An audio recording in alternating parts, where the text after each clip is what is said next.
Okay, so imagine your digital life for a moment. Every login, every interaction, maybe every piece of data, all linked back to one single overarching identity. Sounds efficient, right? Yeah. Really streamlined. But what if that efficiency comes at a hidden cost? Maybe a cost to your privacy or even your freedom. Yeah, that's the big question. And it's something Ethereum co-founder Vitalik Buterin has been thinking a lot about. Exactly. So today we're taking a deep dive into some really critical insights from him, especially around his proposed solution, something called pluralistic identity systems. hmm We're going to try and unpack why even these digital IDs that seem really privacy-preserving, maybe using fancy tech, can still carry some pretty serious risks. hmm And then we'll explore Buterin's vision for, well, maybe a more balanced and secure digital future. Our goal here is really to help you understand the nuances of digital identity, Why it matters so much. why it matters exactly, and what this kind of pluralistic approach Buterin's talking about could actually mean for how we all live and interact online. Yeah, get ready for hopefully some aha moments as we connect these, pretty cutting-edge tech ideas back to our everyday digital lives. So let's start by setting the scene a bit. These digital identity systems, they're becoming more and more common, aren't they? Definitely. You see them popping up everywhere. And many are even using these really advanced techniques like zero-knowledge proofs, ZKPs. Right, the crypto magic. Yeah, exactly.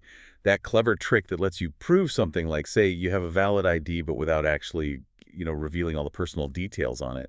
Feels like a huge win for privacy, doesn't it? It absolutely does, and ZKPs solve a lot of problems. But this is where Buterin introduces a kind of paradox. He warns that simply ZK wrapping an ID, just putting that privacy shield around it, still carries serious risks. Okay, how so? If the data is private. Because, well, the fascinating thing here is that even these privacy-focused systems can chip away at other fundamental parts of our digital lives. It's not just about hiding the data, it's about who controls the identity itself. The control aspect. Exactly. If it's still one central ID, even a privacy-preserving one, you've Oh. just created a single point of control, maybe even failure. And Buterin's pointing to real examples, right? This Yeah. isn't just theoretical. No, not at all. He mentions things like World ID, which, wow, has already passed 10 million There users. are a million, yeah. Then there's Taiwan's digital ID project, various initiatives in the European Union that are starting to adopt ZK tech. These systems are here, and they're growing fast. Okay. So what's the core problem Buterin sees with these, even the ZKP ones? His main concern, it really boils down to this rigid enforcement of one ID per person. One ID per person. Yeah. If platforms basically force everyone into having just one single trackable identity, it kills the ability to maintain separate pseudonymous profiles online. And he argues that's really crucial. That makes sense. I mean, think about it in the real world, right? You act differently with your colleagues than you do with your old school friends or, anonymously on some forum. We naturally use different facets of our identity. So forcing everything into one bucket online that feels restrictive. It eliminates that flexibility. Buterin's point is, without that ability to have multiple pseudonyms, maybe tied to different accounts, all your activity could effectively end up under a single public, verifiable identity. Which increases the risks from, say, government surveillance or maybe even your employer watching what you do online. Precisely. It impacts individual autonomy in a big way. And this connects to something else he rejects quite strongly. Using just proof of wealth as a way to stop people creating tons of fake accounts, an anti-Sybil measure. Right, like making people stake money to prove they're real. Yeah. He says that's really problematic. First, it obviously excludes people who just can't afford to pay, right? Creates a barrier. And second, it just concentrates even more power among the wealthy who can afford to create multiple identities if they want. It doesn't really solve the core issue fairly. So what's his alternative then? Well, his theoretical ideal, he kind of muses about something in the middle where you can get n identities at a cost of n core. Okay, and identities at a cost of n squared. Yeah. So getting more identities becomes progressively much more expensive. Exactly. It makes creating one or a few identities accessible, but creating thousands prohibitively costly. It's a mathematical way to balance access and spam prevention. But, the bigger question this all raises is, how do we build these systems to prevent power concentration and ensure broad access without just creating new ways to exclude people? Which, I guess, brings us to his proposed solution then. If the problem is this push towards a single ID eroding pseudonymity. This is where he introduces pluralistic identity systems. He calls them the best realistic solution for getting that flexibility back. Pluralistic identity, okay. What's the core idea? The absolute core principle is no single authority controls who gets to issue an identity. It's not one central gatekeeper. Decentralized issuance. Right. And he talks about two main ways this could work in practice. First, explicit systems. These often use social graph-based verification. Think of projects like Circles, where your identity is sort of vouched for by people you already know. Like a web of trust. Exactly. And the second way is implicit systems. This relies on having lots of different ID providers out there, maybe government documents, sure, but also social media logins, maybe credentials from online courses, other things. So a whole ecosystem of identity sources. Yeah.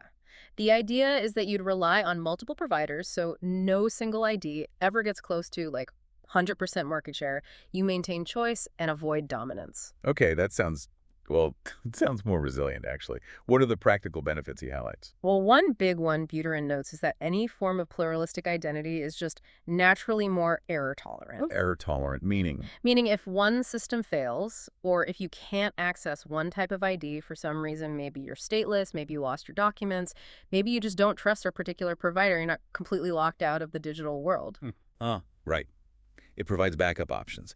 That flexibility seems crucial, especially for people who might fall through the cracks of traditional systems. Absolutely. It's about designing systems that can handle the messy reality of people's lives and circumstances. And Buterin argues that probably the best outcome would be to actually merge some of these one-per-person schemes, maybe government IDs, with these more decentralized social graph systems. So combine the strengths. Yeah, use them together to bootstrap really diverse global identity networks that are robust and inclusive. But he also gives a pretty stark warning, doesn't he? About what happens if one ID provider does become too dominant. He does. He says very clearly, if the market share of any single ID gets too close to 100%, it effectively flips the world back into that one-per-person model, which he says just has worse properties. Right, and that distinction, that line between, say, 90% market share and nearly 100%, why is that specific threshold so critical in his view? What fundamentally changes? Because nearing 100% means it essentially becomes the single point of failure and control again, even if it didn't start out that way.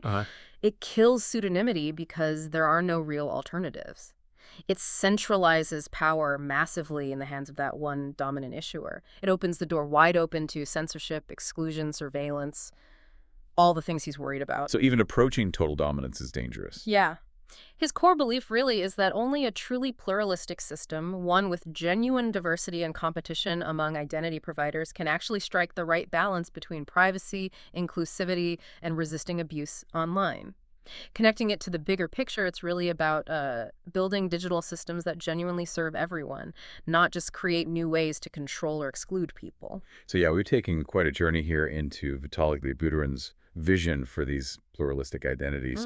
We've looked at how they try to protect things like pseudonymity, how they aim for fairer access in a world that's leaning more and more on digital credentials. We've seen the potential downsides he flags with single dominant digital IDs, even privacy tech ones, and then this promise of a more decentralized, flexible approach that puts, individual autonomy more at the center. And what's really fascinating here, I think, is that this isn't just some abstract technical debate about architecture, is it? No, it feels much bigger. It really hits at fundamental principles, things like individual liberty, equity, fairness, especially as our societies become more and more digital. Right. So as you navigate your own online life, maybe think about the implications of how your digital identity is managed or how it could be managed in the future. Yeah. It really leaves us with a crucial question, doesn't it? How much control should any single company or government or entity really have over your fundamental ability to participate in the digital world?